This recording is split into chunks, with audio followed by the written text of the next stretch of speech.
Seja muito bem-vindo a mais um episódio do Bitalk Podcast. E lembrando sempre, o podcast que é baseado em 3 pilares: comunicação, vendas e empreendedorismo. Ou seja, se você comunica algo, se você vende algo, se você empreende, seu lugar é aqui.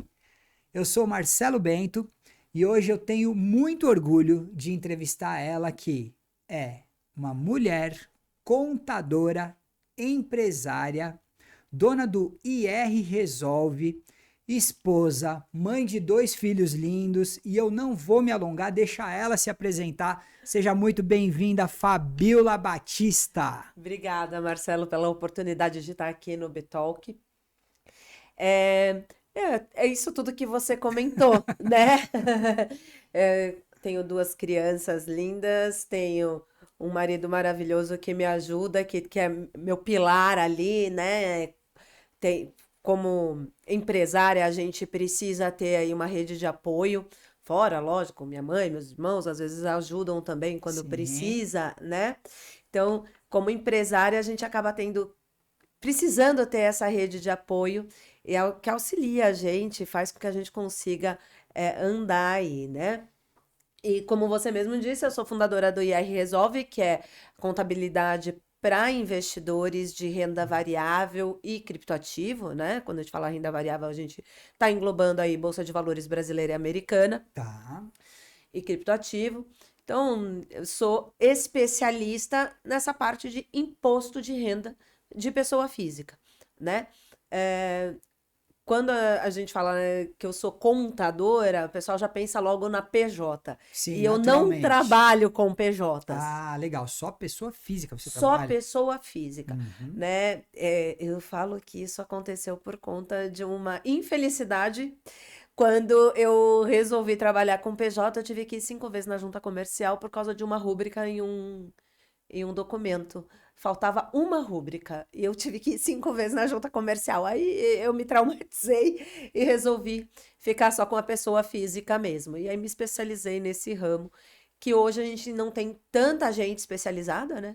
Sendo que você tem muita gente investindo em bolsa. Depois da pandemia, isso estourou, É isso né? que eu ia te perguntar. Há quanto tempo você está atuando nesse segmento de pessoa física, dentro da contabilidade, com os investimentos? Nesse segmento, há 5 anos, mais ou menos, né?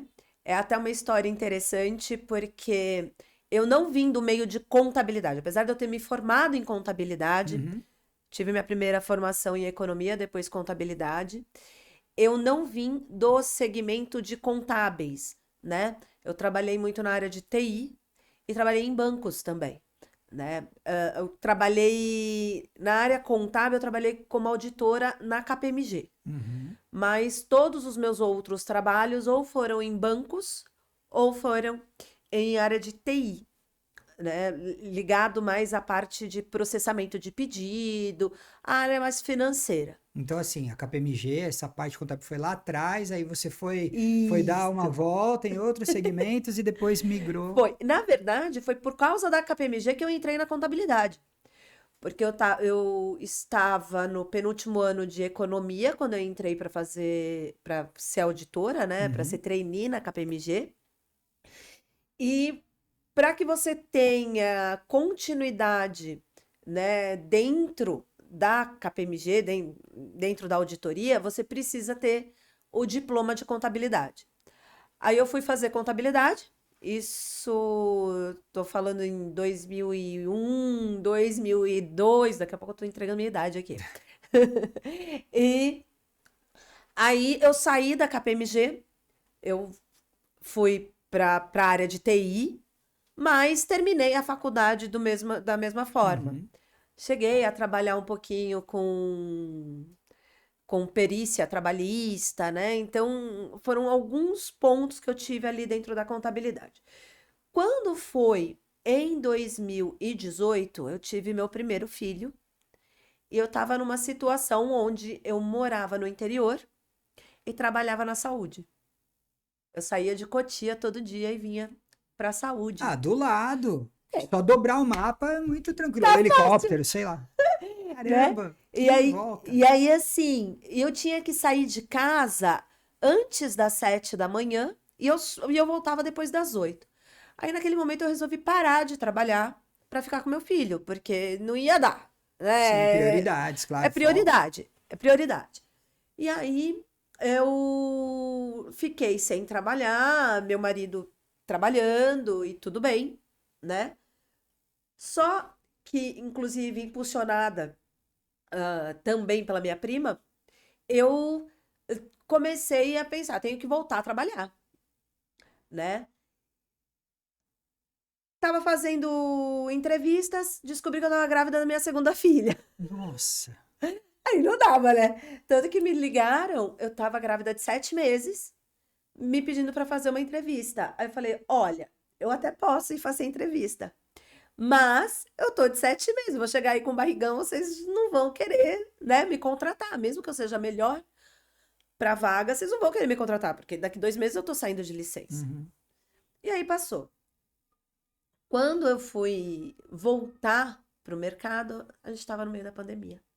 Foi começo de 2020, né? Minha segunda filha já ali é, com quase 2 anos. E eu tentei trabalhar com a minha prima, com viagens, mas não é o meu métier, não tenho esse conhecimento, né? E eu não consegui mesmo desenvolver ali. Até fiz bastante indicação para ela, mas eu não conseguia vender. Uhum. Aí eu falei, gente, eu vou começar a trabalhar com imposto de renda.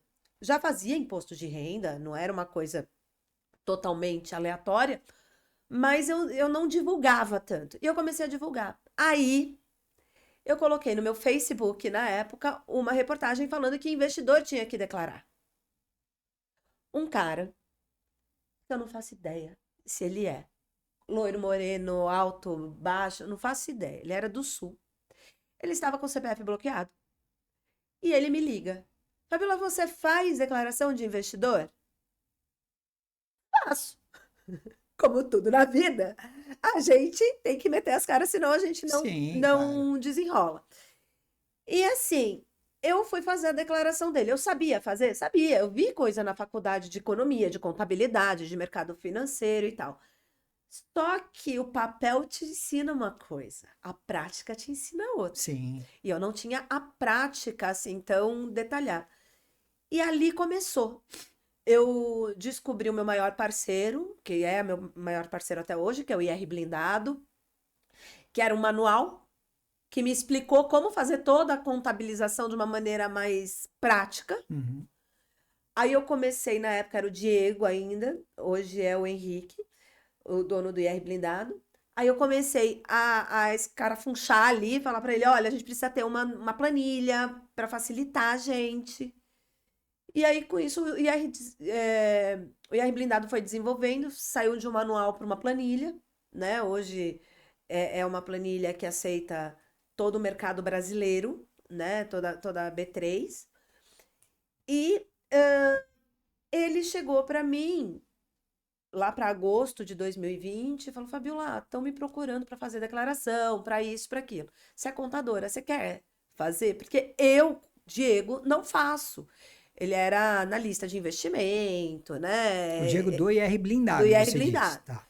Ele falou assim: eu não vou fazer isso, eu não quero fazer isso, porque também não é o meu métier. Uhum. Falei, tá bom, bora. Aí foi onde a gente fundou o IR Resolve, que a gente começou a fazer a contabilização mensal para os clientes do IR Blindado, né? Porque eles viam como era difícil fazer. Eles falavam, você faz para mim? Perfeito, Faço. faz sim, é um Então, serviço, o claro. custo o serviço é esse, né? O valor é esse. Eu faço para você. E aí a gente começou. Então, hoje o IR Resolve tem aí 5 anos já de existência, né? E justamente fazendo toda essa contabilização para o cliente que não sabe fazer, né? E outras coisas foram se ramificando daí.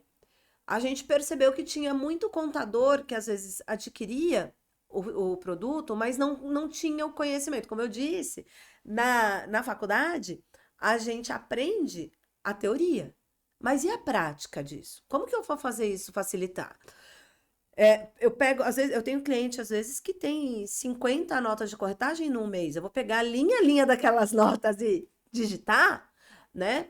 Então aí a gente começou a ensinar para esse pessoal. Então aí a gente fundou o IRB Pro, que é para ensinar para os contadores como eles devem fazer esse atendimento para o cliente que é investidor. Então hoje eu trabalho aí com todo esse leque de coisas, né? Então sou mentora de contadores, sou contadora de investidores e tiro dúvidas em um monte de grupo aí de dúvida de tributação. Pô, E é isso. que legal, Fabiola. Que legal ouvir um pouco da tua história e como uma dor que surgiu quando você postou lá no Facebook, teve o primeiro cliente, te levou para um caminho que aí fez você se conectar com as pessoas, entender outras dores e gerar outros serviços. Que legal como as coisas foram caminhando, né? Sim, sim. Essa caminhada toda, ela foi acontecendo, né? A gente não foi nada muito planejado. Lógico que sempre tem um planejamento, né, Sim. Marcelo? Mas não foi nada muito planejado, mas foi acontecendo, né? E hoje, até para fomentar todo esse meio, eu participo de grupos de empresários, né, para me dar todo o respaldo, porque quando eu comecei, eu não era uma empresária, era uma profissional liberal, Sim. né? Você vai fazendo, faz hoje para pagar o de amanhã, Uhum. né? Começa-se assim, depois vai começando a Começa-se ganhar assim, não corpo, tem né? jeito, né? Eu cobrei valores irrisórios no começo, porque também não sabia nem como cobrar, Uhum. né? Então, hoje eu participo de alguns grupos de empresários que é justamente para me dar esse aval, para me dar esse conhecimento de como que eu vou chegar em um cliente, como é que eu vou vender o meu serviço, né, de uma maneira clara para que ele entenda do que se trata, né? Então tem tudo isso sendo trabalhado ainda. Mas foi uma caminhada bem interessante nesses últimos 5 anos aí. Legal, legal. Fabiola, a gente pode falar que esse é o teu papel dentro do cenário da contabilidade ou você descreveria ele de alguma outra forma? O meu papel dentro da contabilidade é facilitar o entendimento da tributação de investimentos, seja para o investidor, seja para o contador, né? É, eu vejo que muitos erros acontecem nas declarações de imposto de renda, né, na contabilização mesmo do próprio investidor, por falta de conhecimento. Então, o meu maior foco hoje é levar esse conhecimento, seja para o investidor, seja para o contador, para que é, esse, esse, esse serviço, né, ele transcorra da melhor forma possível para os dois lados. Legal, muito bem, muito bem. E o que te influenciou a escolher a contabilidade como profissão, Fabiola? Olha, isso me remonta lá para quando eu era criança, né? Vamos Eu lá. sempre gostei de matemática Tá. e fui fazer economia porque eu fui enganada. Você foi enganada por quê? Posso falar uma coisa? Reza a lenda, aliás, eu escutei. É, Poxa, eu não tenho certeza. Eu acho que foi de um amigo meu, economista, inclusive. Na economia você estuda a história de muitas é isso. pessoas, muita coisa. Porque você pensa em economia, você já acha 2 mais 2 4. Não, né? Não, é por isso que eu falo que eu fui Tá, então vamos enganada. lá, conta. A economia, ela é uma ciência humana. Ela não é uma ciência exata. Todo mundo bate pronto acha que é uma ciência exata. E aí eu fui enganada, né? Quando eu era criança, a minha mãe é professora de português e ela fez letras. Então ela conta que uma vez eu perguntei o que que ela tinha feito, né? Como ela era professora de português, o que ela tinha feito. Ela falou que ela tinha feito faculdade de letras. E eu queria ser professora de matemática. Aí eu falei que eu ia fazer faculdade de números. É porque ela fez letras português, números matemática, acho que Isso, faz sentido. isso.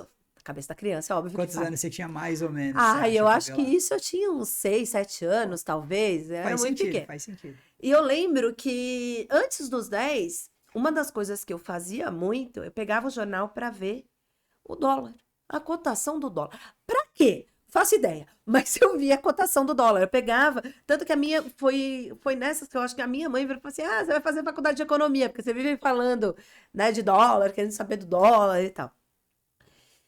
E o meu foco, quando eu fui fazer economia, era trabalhar em banco. Meu pai sempre trabalhou em banco, a vida dele inteira. Ele começou com 14, 15 anos e até se aposentar, né?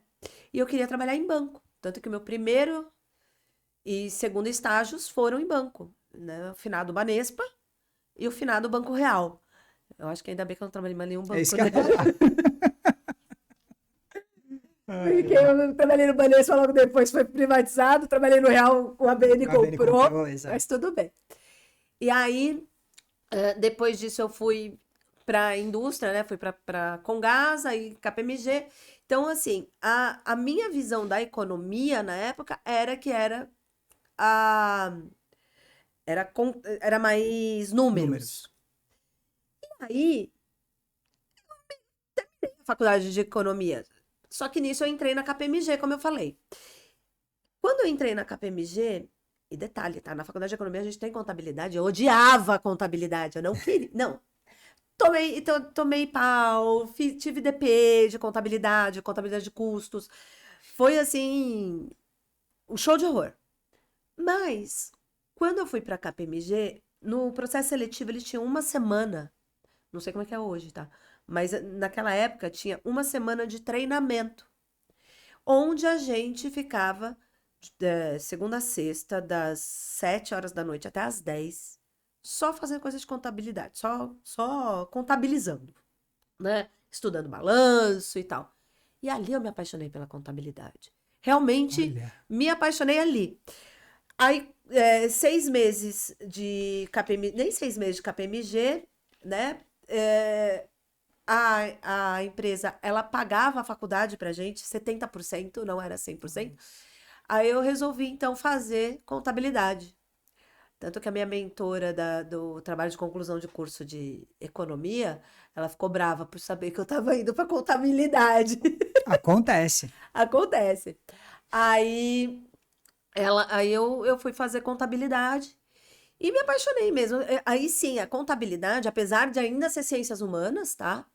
Ela tem muito mais foco nos números, né? Em você analisar número, em você contabilizar fazer todo aquele processo na empresa, e não só na empresa, né? Porque quando a gente fala de contabilidade, a gente tem muito essa visão da PJ. Uhum. Mas a contabilidade, por exemplo, auxilia num processo trabalhista. É onde a gente faz perícia. A gente faz perícia trabalhista. A gente faz toda a contabilização das horas extras, do que aquele reclamante tenha direito a receber ou não, né? Tem outros tipos de perícias que o contador pode fazer, né? Dentro de alguns processos. Então, é, o mundo do PJ, sim, é totalmente voltado para o contador, sem dúvida. Mas você tem todo um outro leque que eu também levanto essa bandeira, E né? é muito amplo, né? É muito amplo. É muito amplo. Mas, de uma certa forma, foi por isso que eu escolhi nichar, né? Fazer o meu nichinho ali e me desenvolver dentro dele. Porque assim, eu poderia abrir o meu escritório, sim, né? Apesar de ter ido 5 vezes na junta comercial. Mas eu poderia ter aberto o meu escritório e hoje estar com o escritório de contabilidade. Só que eu percebo que essa parte de investidores, a gente teve um boom em 2019, que dobrou o número de investidores na bolsa, 2020 dobrou de novo, 2021 aumentou acho que 25%. Hoje a gente é mais de 5 milhões de investidores na bolsa de Isso valores. que eu ia falar, um número muito alto, né? Tem muito para crescer, Tem, absurdamente, tem, mas já é um tem. número elevado. É um número elevado e uma coisa que eu tento mostrar, né? Que a contabilização, a tributação de investimentos, ela é simples. Desde que você tenha uma organização, desde que você tenha um cuidado, você consegue entender isso tudo. E é uma mulher encabeçando isso tudo. É interessante isso. Nós, mulheres, somos investidoras, só 10% da bolsa é de mulheres. Desses 5 milhões, você Desses 5 diz? milhões. Só 10%. Isso varia um pouco de Isso é um ano. Brasil. Brasil, Bolsa de Valores brasileira. Isso varia um pouco de um ano para o outro, mas o máximo, se eu não me engano, chegou a 15%. Sexo feminino, né? O restante são homens na bolsa, né? Então, eu quero que essas pessoas, essas mulheres também, elas tenham esse conhecimento, porque o que faz você não investir?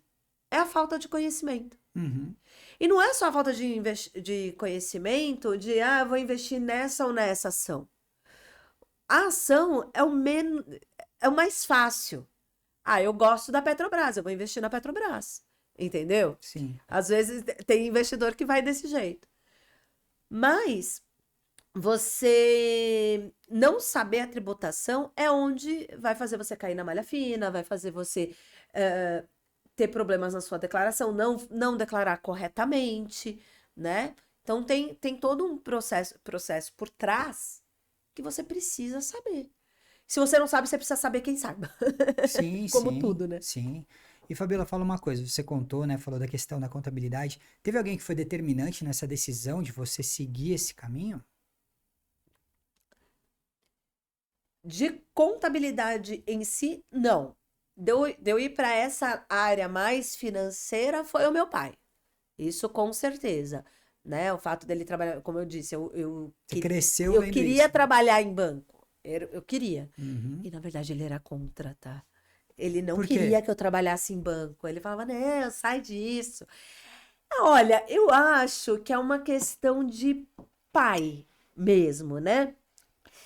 Assim como a minha mãe, como professora, quando eu falei que eu queria ser professora, ela falava: Não, que professora o quê? Você vai ter paciência com os filhos dos outros e depois você não tem paciência com o seu, né?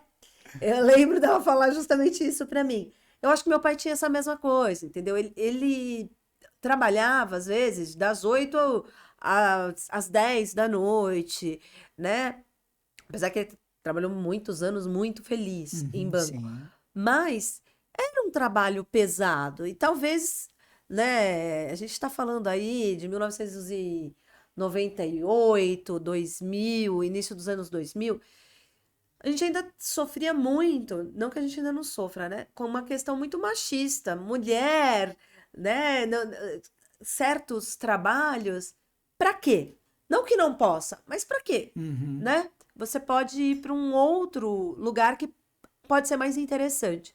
Então, meu pai, ele, assim, me desencorajava um pouquinho, né? De eu trabalhar em banco. Mas mesmo contra a vontade dele, eu acabei trabalhando em dois. Querendo ou não, isso que eu ia falar, você nasceu e cresceu, né, viu esse exemplo aí, acabou, pra você foi natural, e Foi. aí você E seguiu. é interessante porque nas declarações de imposto de renda, né?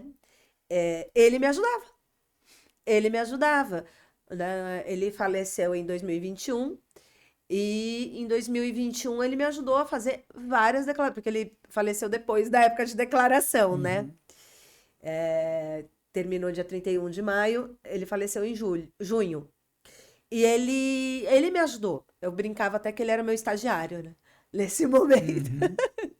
Então, ele me ajudava muito nisso, né? Então, a conversa fluía nesse sentido entre a gente. Essa questão financeira. Então, vou fazer isso, não vou, né? Ele foi muito incentivador, por um lado, apesar dele não querer que eu trabalhasse em banco, tudo bem, era uma opinião dele, Sim.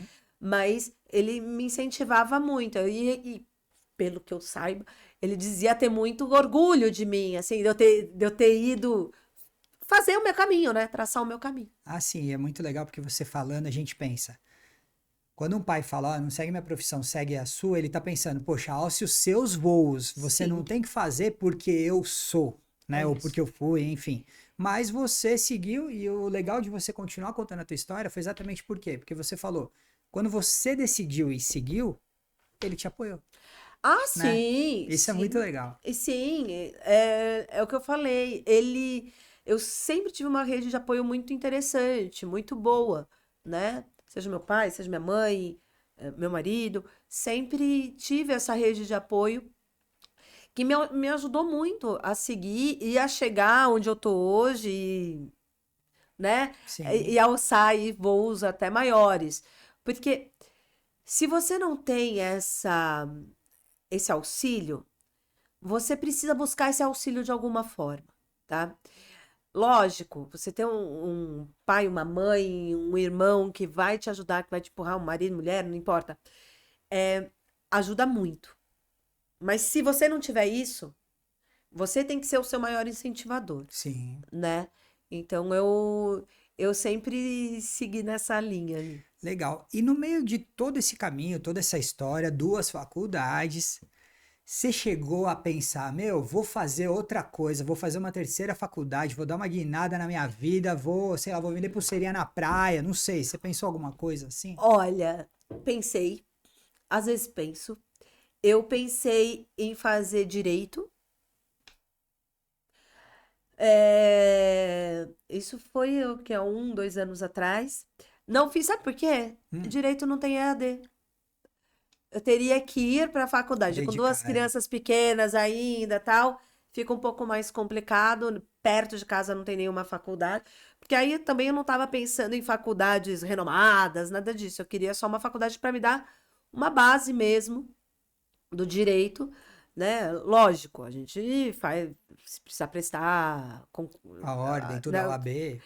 E tudo mais. Mas eu queria mais para ter essa base mais tributária, porque, querendo ou não, o direito e a contabilidade, eles andam muito grudados, muito Sim, sim. juntos, né? É uma lei que vai fazer com que eu tenha que calcular tal coisa de tal maneira.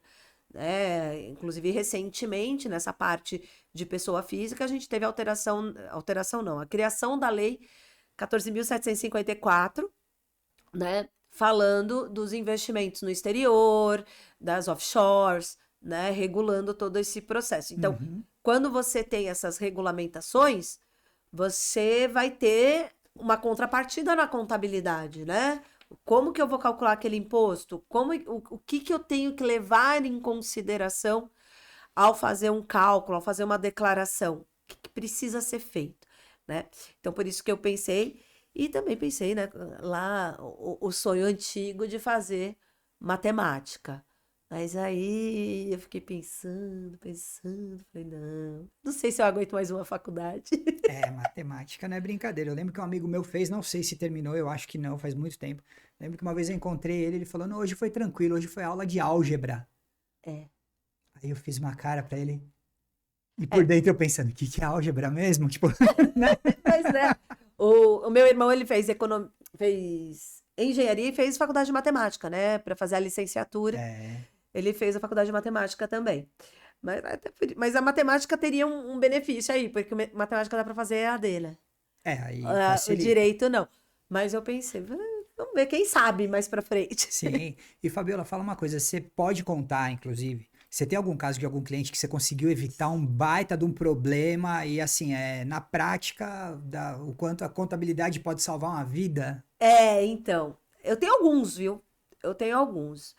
É, eu tive um cliente que ele negociava na Bolsa Americana há uns 5 anos, desde, sei lá, 2015, mais ou menos.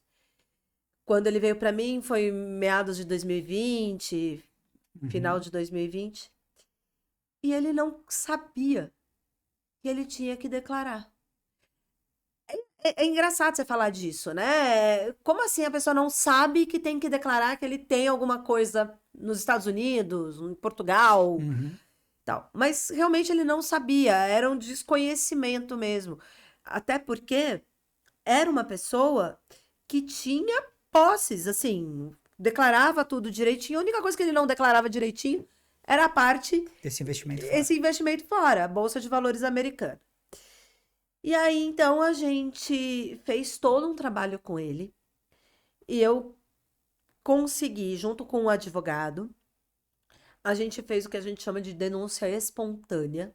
Existe essa possibilidade, porque como ele não pagou nenhum imposto de 5 anos. 5 anos, ó. Então, todo ganho que ele teve, ele não sabia que tinha que pagar imposto. Para ele, o dia que ele trouxesse, que é uma visão que muita gente tem e é equivocada, que assim, o dinheiro tá lá fora, eu só tenho que pagar imposto quando eu trouxer.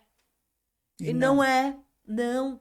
Porque o fato gerador é a compra, é a venda daquele ativo, né? Seja uma casa, seja uma ação, esse é o fato gerador. Então, se eu hoje eu tenho ações nos Estados Unidos e eu vendo essas ações, hoje eu tenho que fazer essa contabilização e pagar o imposto. Na verdade, com a nova lei, Uhum. a gente só paga o imposto agora uma vez por ano na declaração. Mas na época dele, não. Você tinha que pagar mensalmente. E aí a gente fez todo um trabalho de contabilização retroativa. Verificou quanto de imposto ele devia. Quanto que isso ia dar de multa e juros. Porque a multa, como a gente estava falando aí de 5 anos, a multa já tinha chegado ao teto, que é 20%, né? E os juros aí Selic dos 5 anos. É coisa grande, hein? Coisa grande.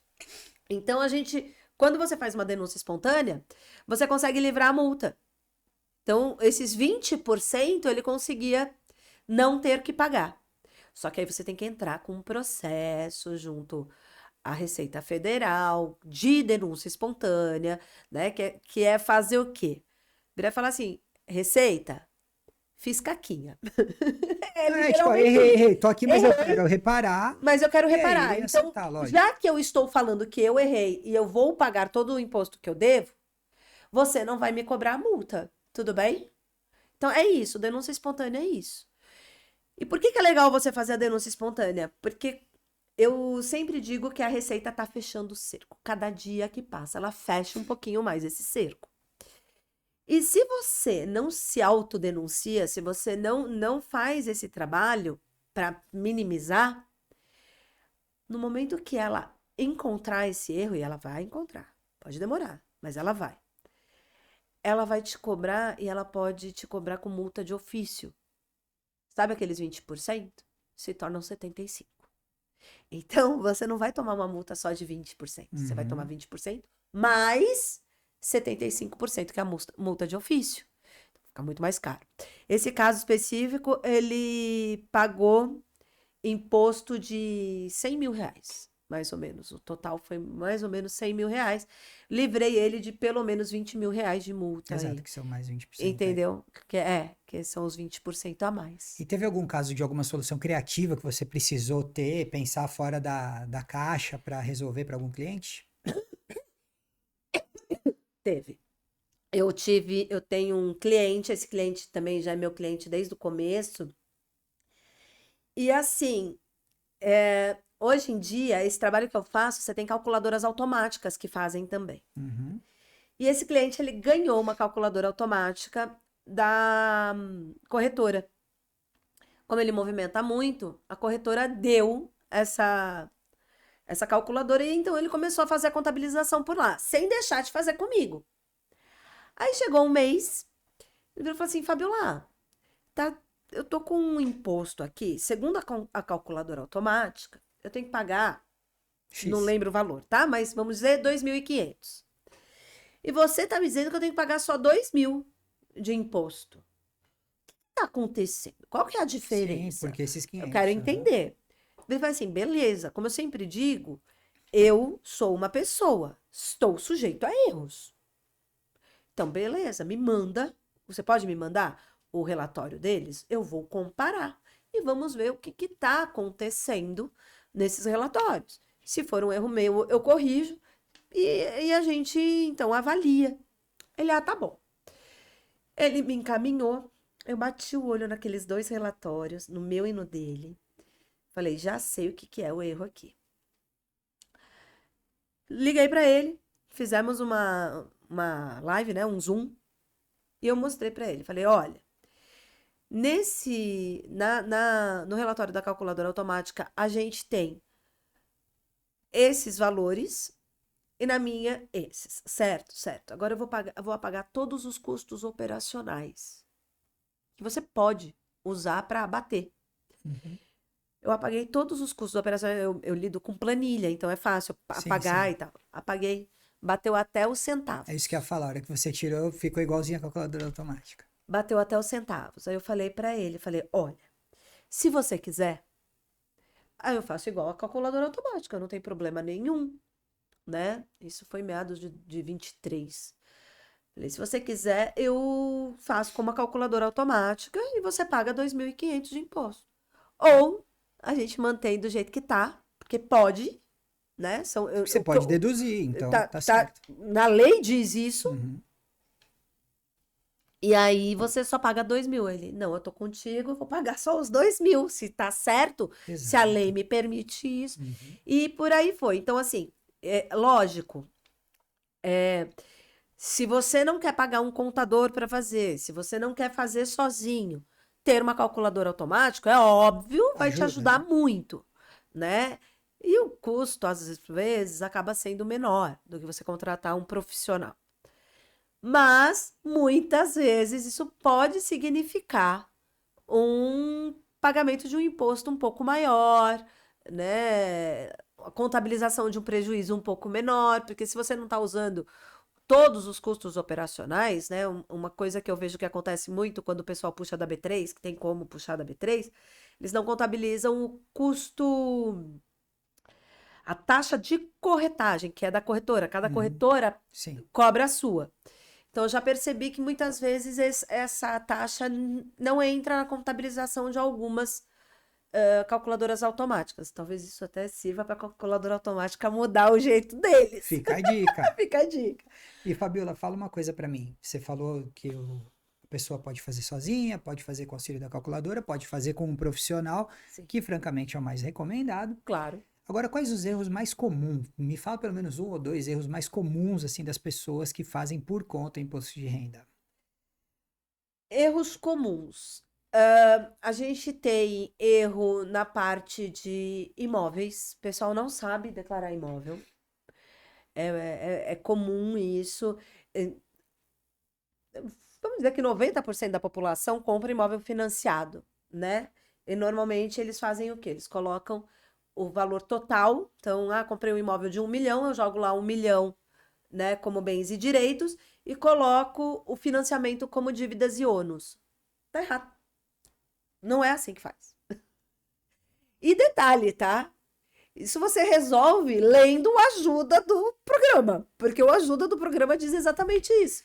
Mas, Fabiola, posso te falar uma coisa como uma pessoa comum e não tão estudada nesse aspecto? É aí que entra o profissional. É É exatamente aí. claro. Mesmo você, inclusive agora eu vou entrar nesse lado que agora eu quero falar da Fabiola profissional e como ela conta tudo e leva soluções nas redes sociais e afins. Sim. Mas assim, mesmo a gente que não é deste mundo dos números, da contabilidade, a diferença de você ter um profissional te auxiliando, e eu vou colocar num paralelo a como você ter um profissional quando você vai praticar uma atividade física, você tem Sim. um profissional quando você vai cuidar da sua saúde, enfim, qualquer aspecto. Você tem um profissional, é o que você falou, é uma coisa que para você é tão natural, óbvia e simples, tá na ajuda ali. Mas eu Sim. confesso, eu erraria. Sim, é isso. E tudo bem, porque não é não é praxe. Você lê manual? Você lê manual? Você vai montar a cama do teu filho. Você lê o manual? Não, você começa a No montar. máximo eu vejo os desenhos ali, a hora que eu chego nessa parte, mas eu Isso. tenho um primo que é engenheiro, que ele lê, ele gosta de ler. E quando ele me falou que ele lê numa boa, eu falei, meu, olha que como o ser humano é fantástico, porque tem gente que gosta de ler legal, É isso. mas a maioria das Não pessoas não são assim. Entendeu? Então, assim, o programa de ganho de capital, o programa de imposto de renda, todos eles têm o manual ali, tudo descritivo. E se você lê aquilo tudo, você vai conseguir fazer. Só que ninguém quer ler, né? E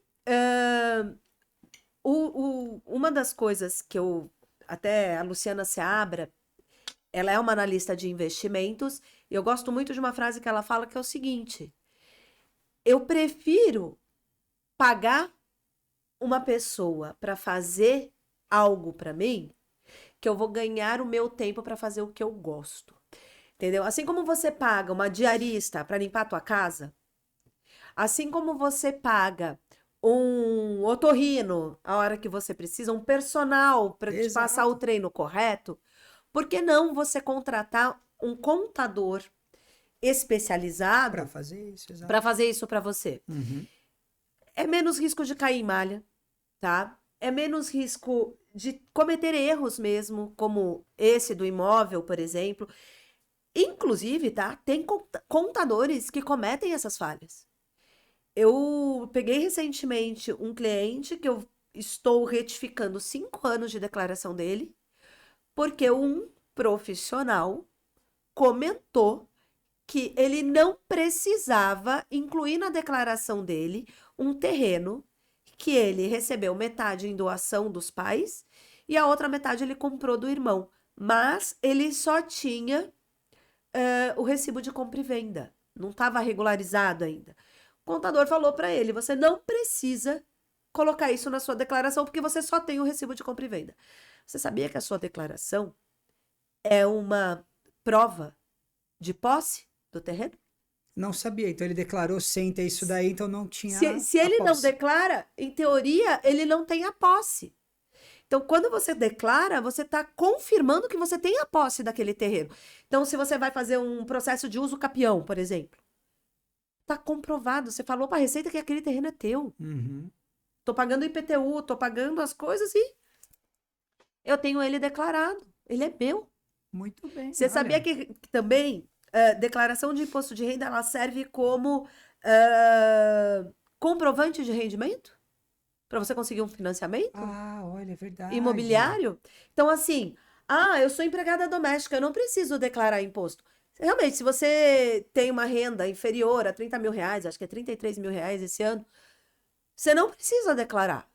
Mas ao declarar, isso vira um comprovante de rendimento. Sim, Então, e se faz todo você, sentido, né? se Para Receita. você está falando para a Receita que você Uhum. tem aquilo. Então, eu quero preciso de um financiamento, preciso de um empréstimo. Como que você vai comprovar que você recebe? Um profissional liberal, né? Entra tudo na conta do banco, mas não emite nota, não tem uma empresa, não tem nada que comprove. Uhum. Então, como ele vai comprovar? A declaração de imposto de renda é uma comprovação, Muito né? bem. Então, você ter um auxílio de um profissional que saiba o que está fazendo, vai, inclusive, te ajudar nessas horas. Muito bem, muito bem. Fabíola, agora eu quero entrar na empresária, porque eu escutei em uma imersão que eu fui há pouco mais de um mês atrás, se eu não me engano, e o foco, inclusive, era contabilidade e tudo mais, e eu achei muito legal o insight que ele falou. Hoje o contador ele tem que entender que ele não é só um contador, que é aquela coisa que a gente pensa lá atrás, né? Aquele computador, aquela mesa cheia de papel, aquela coisa louca assim. Não, ele é um empresário. É isso. E você tem feito diversas lives que eu acompanhei recentemente. Isso. Qual que é o teu objetivo? Conta um pouco como que é esse universo aí que você está Então, trabalhando. o contador antigamente era visto como guarda-livros, né? Sim. O famoso guarda-livros, que é aquela pessoa que faz os registros e tal. Hoje em dia a gente é um empresário. E tem que ser um empresário. Porque senão a sua contabilidade, e não importa se você está fazendo uma contabilidade nichada ou não, vai morrer. Se você não tratar o seu negócio como um negócio, ele vai morrer. Então você tem que ser um empresário. E eu entendi isso já até com auxílio desses grupos que eu participo, né? Eu tenho o Clube de Empresárias, a Comunidade Maravilha, o Star Club, né? São clubes de networking e de aprendizado. E nesse mundo, agora eu também estou fazendo uma mentoria chamada Enriquecimento Sistêmico, tudo isso ajuda a gente se colocar como empresário, Uhum. né? E aí entender que mesmo eu sendo sozinha, né, ou tendo uma pessoa trabalhando comigo, você já tem que ter uma cultura na tua empresa. Ah, mas eu sou sozinho. Beleza, mas você tem que ter uma cultura. O que vai ser essa cultura? Sei lá, todo dia de manhã eu vou acender uma vela, eu vou tomar um café diferente, eu vou, entendeu? Alguma coisa você vai criar de cultura. E as lives, inclusive, vieram por causa da Paula Cassanho, do Enriquecimento Sistêmico, onde ela falou que ela fez 30 dias, ela fez 30 dias diretos, ininterruptos, de live, todos os dias no mesmo horário. Aí eu falei, bom, todos os dias, de sábado, domingo, eu não vou conseguir, eu tenho 2 crianças pequenas, né? Não tão pequenas assim, mas sábado e domingo São eles duas estão em crianças, casa, lógico. né? Tem 9 e 7 anos, então eles estão em casa. E parar para fazer uma live e tal, talvez não role. Então eu fiz de segunda a sexta. De segunda a quinta foi no Instagram, na sexta sempre no YouTube. Isso teve duas vertentes aí. Primeiro, simplificar, mostrar, né, como é simples para o investidor ele entender da tributação e ele poder fazer esse controle por ele mesmo, né? E óbvio, trazer uma autoridade para mim, porque Sim, sempre que a gente está participando de um podcast, participando de uma live, a gente está demonstrando do que a gente é capaz, né? Eu não vou vir aqui falar para você sobre tributação de investimentos se eu não souber falar sobre isso, exatamente. né? E falando nisso, Fabiola, como que você escolhe os temas e como você consegue traduzir isso para uma linguagem, vou colocar aqui, não é simples, mas entendo, uma linguagem acessível. Eu participo de vários grupos, inclusive de tiração de dúvida mesmo, né? Tem no grupo do Telegram, eu tenho pelo menos 6 grupos onde eu ajudo a tirar dúvidas de tributação. Uhum. E ali eu fui percebendo algumas dificuldades dos investidores. No próprio IRB Pro, eu percebi algumas dificuldades dos contadores. E aí eu fui pensando em como eu poderia traduzir isso. Tributação é um assunto chato, né? Ele não é um assunto assim tão Tão agradável. agradável. Ninguém gosta de pagar imposto, ninguém gosta do techniquez. E aí, então, eu falei, bom, eu vou trazer isso para as lives de uma maneira mais rápida e simples possível. Então, eu fiz o quê? Primeiro, eu decidi que eu ia fazer em um mês. Na verdade, 20 dias, né? 4 semanas. E como isso ia acontecer? Então, Instagram, 4 dias e um dia no YouTube. Sempre que era no YouTube, as lives tinham uma duração maior, 40 minutos. Por quê? Porque eu mostrava a tela. E aí, quando você vai mostrar a tela, olha, eu faço isso assim, eu faço isso assado, você precisa ter um pouquinho mais de tempo, né? Então, as lives do YouTube, elas foram mais longas. As do Instagram, elas sempre tiveram uma duração ali de 10 a 15 minutos, justamente para tentar ser menos chato possível, né? É um assunto que não é muito bonito, não é muito legal de se conversar, mas a gente precisa falar. Exato, é O in- necessário, É né? necessário. Se você quer investir em bolsa brasileira, americana, quer investir em criptoativo, você precisa saber que tem este lado, né? Não é só você colocar o seu dinheiro numa Rico, numa XP, num BTG, Uhum. colocar lá, vou comprar um Bitcoin. Hoje está valendo mais de 300 mil É, reais, né? Então, assim, não adianta só você fazer isso. Você precisa ter todo um respaldo. E você fazer errado também é um problema, porque às vezes você entrega uma declaração e ela é processada, ela tá com tique verdinho, legal, passei, não peguei malha. Sabia que você tem até 5 anos para cair na malha? ah, sim, né? Mesmo Isso estando processada. Por quê? A Receita Federal ela tem os maiores e melhores computadores do Brasil. E eles fazem muitos cruzamentos de dados. Dentre eles tem a E-Financeira, a DEMED e outros. Então, se um médico muda a declaração dele, e você foi nesse médico, a sua declaração entra para fila de novo. porque tá tudo Tá tudo atrelado, interligado. tudo Então, se interligado. ele falar que ele recebeu 1 milhão e depois ele fala não, que ele recebeu só 800 mil, todos aqueles pacientes dele que declararam que pagaram ele, se somar mais que 800 mil, todo mundo vai cair em malha. Porque vocês vão ter que comprovar que pagou. Entendeu? Mas Então, nesse exemplo, não seria, nesse caso, o médico que, nas na aspas, está verdade, errado? Porque assim, como ele recebeu 1 milhão, isso. depois 800 e os Mas os pacientes dois fizeram... caem. Os dois vão para malha. E aí os dois vão ter que mostrar que ou recebeu ou pagou. Tanto que eu tenho vários clientes que caíram em malha logo de cara e 2, 3 semanas depois se autorregulou. Por quê? Porque o médico, ok, ele mostrou o lá o médico equívoco e aí... corrigiu o que tinha que ser corrigido, que ele caiu por causa de médico Sim, justamente. sim, sim. Aí ele corrigiu o que tinha que ser corrigido, o meu cliente saiu sozinho, automático, porque eu falei, não, tá tudo certo aqui. Se tiver alguma coisa pra gente ver, a gente vê depois, porque a gente só pode entregar a documentação em janeiro. E ele se autorregulou. Então, a Receita ela tem até 5 anos. Então a gente está em 25... 2030. Não, então, desse ano para 2030. Agora, o que foi entregue esse ano, a Receita pode olhar até 2025, 24, 23, 21, é isso? Ou 20? Não. O que eu entreguei esse É ano. referente a 24, né? Então é 24, 23, 22, 21, Não. 20. O que eu entreguei esse ano, a Receita pode fazer o cair em malha até 2030. Então, o ano de 2024, se você for levar a risca, o ano de 2024, a Receita tem 6 anos para te questionar. Porque Não, ela então, tem vamos o dizer, o que 2025, caducou 26, agora foi 27, de 2020, caducou agora. 2020. Caducou agora. Então, o que você entregou lá em 2020, caducou. Então, a Receita já não pode mais vir te questionar. E é interessante, porque muita gente, muito investidor, andou caindo em malha nos 45 do segundo tempo, entende?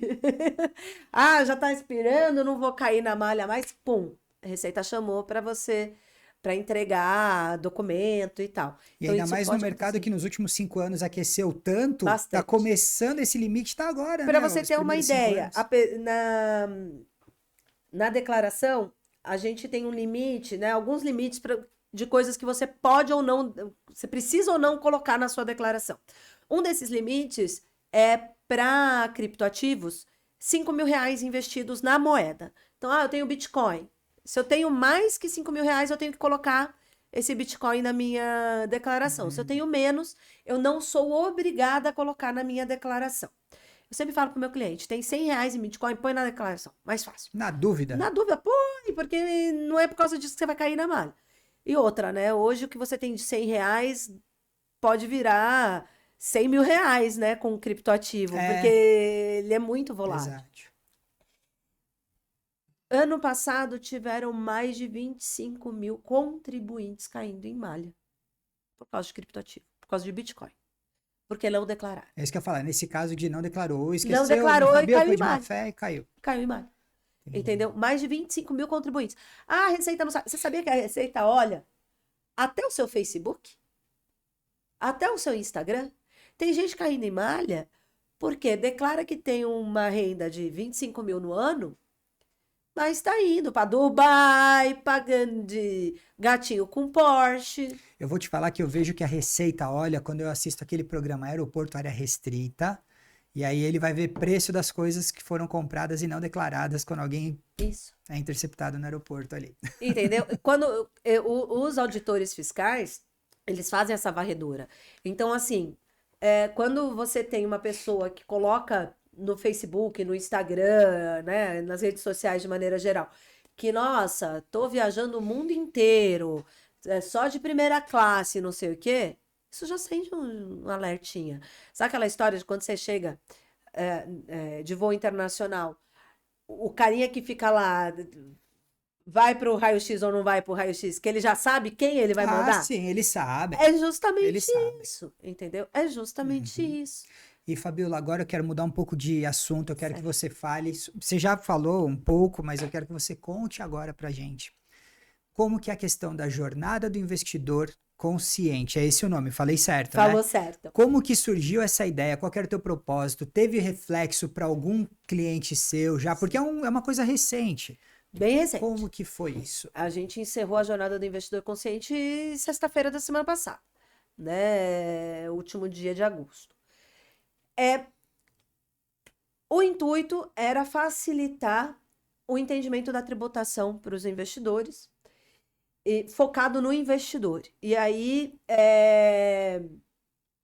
fosse ele investidor de bolsa de valores brasileira, bolsa americana, criptoativo, a gente abordou todos esses assuntos, né? Demonstrei algumas ferramentas que eu utilizo, mostrei também como que o investidor ele pode fazer sozinho, né? Eu tenho para mim que o importante é ele ter o conhecimento. Até os meus próprios clientes, tá? Quando eu faço a contabilização para eles, eu falo, verifica, tá certo? Tá faltando alguma coisa? Quem melhor para saber o que comprou, o que não comprou, o que vendeu, o que não vendeu, que o próprio investidor? Sim. Se ele esquecer de me mandar uma nota de corretagem, eu não vou saber, desde que ele verifique. Olha, Fabiola, tá faltando a ação da Petrobras aqui, do Banco do Brasil. Opa, então vamos ver. Eu sou humana, eu erro, então vamos ver. Então, às vezes pode ser uma falha, às vezes não. Então, eu demonstrei tudo isso para eles. Agora, essa jornada, ela veio justamente para conscientizar esse investidor que acha que, eu invisto pouco, a receita não vai me pegar. Eu não tenho quase nada, eu só faço day trade. Eu já tive cliente que estava com o CPF bloqueado. Porque, eu só faço day trade, não precisa declarar. Já ouvi de cliente também, eu só tenho prejuízo. Não preciso colocar nada na minha declaração. E aí tem prejuízo 2 vezes, né? Porque prejuízo na bolsa você pode abater. Uhum. Então, se eu tenho um prejuízo de 1.000 e faço um lucro de 2.000, eu posso abater e pagar imposto só sobre 1.000, né? E quando você não declara os seus prejuízos, você vai pagar o imposto sobre os 2.000. Então, é prejuízo 2 vezes, né? Sim. Prejuízo não declarado é prejuízo 2 vezes. Então, isso tudo eu falei nessa jornada do investidor consciente. Inclusive, eu fiz, junto com a jornada, a gente criou o canal do investidor consciente e tem o grupo no WhatsApp também, mas o canal no Instagram. Ontem mesmo eu soltei no canal que agora, a partir de agosto, começou a ser cobrada uma taxa de transferência de ativos nas notas de corretagem de todas as corretoras, coisa que não tinha antes. Então, muito investidor nem sabe se tem que somar, se não tem que somar, se é custo operacional, se não é. Então, ontem, até no canal do Investidor Consciente, eu soltei falando, gente, isso é um custo, vocês têm que somar, né? Então, a jornada do investidor consciente, ela veio para isso, para conscientizar esses investidores e mostrar que tributação, ela é simples desde que você a entenda. E com um pouco de organização e método, você consegue ter toda essa parte em dia. Muito bem, que legal, que legal. Eu vou falar, eu assisti alguns dos episódios, eu não consegui assistir todos, acompanhar todos, mas para mim foi muito legal porque você trouxe, volta a falar, você trouxe numa linguagem factível. E isso é muito legal, isso gera a conexão com o teu espectador, com o investidor lá consciente, para ele virar um investidor consciente, pelo menos, Sim, né? essa é a ideia, né? Fabiola, fala uma coisa para mim agora. B-Talk Podcast. Esse B, ele é de várias coisas, inclusive de lado B. Sim. E conta pra gente, além da mãe empresária, consultora, mentoranda, aliás, todas as suas multifunções. Isso aí. Fala um lado B da Fabiola pra gente. Lado B da Fabiola. Ó, uma coisa, o que você faz, o que você fazia, o que você pretende fazer, tá bom? Então, o lado B da Fabiola é artístico. Eu, desde pequena, eu sempre estive ligada de uma certa forma com o meio artístico. Fiz balé, fiz teatro na escola, depois eu fui fazer flauta transversal, isso quase ninguém sabe, que eu fazia flauta transversal, né? E agora, inclusive, meus filhos estão fazendo música também. Que legal. Então, eu sempre tive esse lado. E eu sempre gostei de trabalhos manuais, né? Eu fazia origami, sabe? Aqueles livrinhos de origami que a gente Sim, tinha na sim, escola. Sempre fiz. Então, eu sempre gostei disso. Estar ter esse lado artístico, assim, né? Artesanal, ligado mais à parte de artes, né? Sempre me deu uma concentração. Eu gosto. Então, às vezes eu tô um pouco mais estressada, eu começo a rabiscar, não é nem desenhar, porque desenhar eu não sou boa de desenho, não. Mas eu começo a rabiscar, eu gosto de ouvir uma música, e isso tudo me ajudou. O balé traz uma consciência de corpo, de eh, você persistência. O teatro, como você se portar, não só diante a câmera, mas falando com as pessoas Sim, mesmo. claro. A gente é normalmente mais tímido. Você tem uma sala cheia de pessoas, normalmente você tem que se postar, você tem que se colocar. Uhum. Então, isso tudo me ajudou até a virar essa Fabiola de hoje. Fiz capoeira também, então eu sempre tive um pouco nesse meio artístico. Não é, nunca vou virar, né, uma musicista e tal, mas eu gosto de estar neste mundo para até como uma válvula de escape também. Legal, ótimo, ótimo lado B.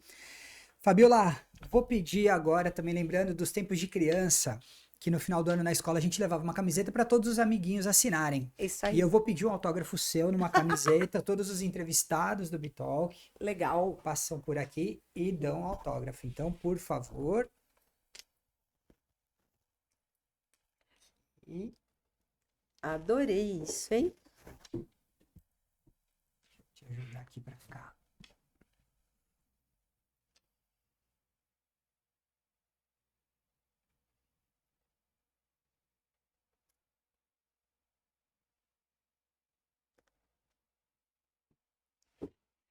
Muito bem, conseguiu fazer ainda em letra cursiva. Parabéns, parabéns. Nossa. O pessoal fala que eu tenho uma letra bonita. Não ficou Sim, tão eu não sei se bonita, dá mas para ver daqui, porque tá de longe, mas ficou bem legal, sim. Fabiola, para a gente fechar, quero que você dê um conselho. Aliás, o que você diria para a Fabiola de 15, 20 anos atrás, formada na faculdade, aquela menina ainda que ia dominar o mundo? O que você diria para você de um tempinho aí atrás? seus sonhos importam. Não importa o que as pessoas falam. Não importa o que deu errado. Os seus sonhos importam. Você precisa acreditar naquilo que realmente faz sentido para você como pessoa e seguir em frente. Que pode demorar um pouquinho mais, pode demorar um pouquinho menos, mas você acaba encontrando o caminho. Eu gosto de falar que não importa a sua idade, é sempre tempo de recomeçar. Uhum. Eu recomecei com 42 anos. Hoje estou com 47 e ainda tenho muito o que percorrer. Sim. Então, você falar que 20 anos é a idade ideal, quem disse? Teve gente que começou com 60. Por que não? Né? Uhum. Então, siga os seus sonhos sempre. Muito bem, muito bem. Fabiola, muito, muito obrigado pela tua presença. Vocês. Obrigado por compartilhar um pouco da tua história, do teu conhecimento. Siga firme nessa jornada de traduzir esse mundo que para a maioria das pessoas é caótico da contabilidade para uma linguagem que a gente consiga entender e seguir, fazer as coisas de maneira correta. Quero agradecer também muito a presença, agradecer a você que ficou com a gente até agora. Espero que você tenha curtido e se divertido assim como eu. E até o próximo episódio. Valeu!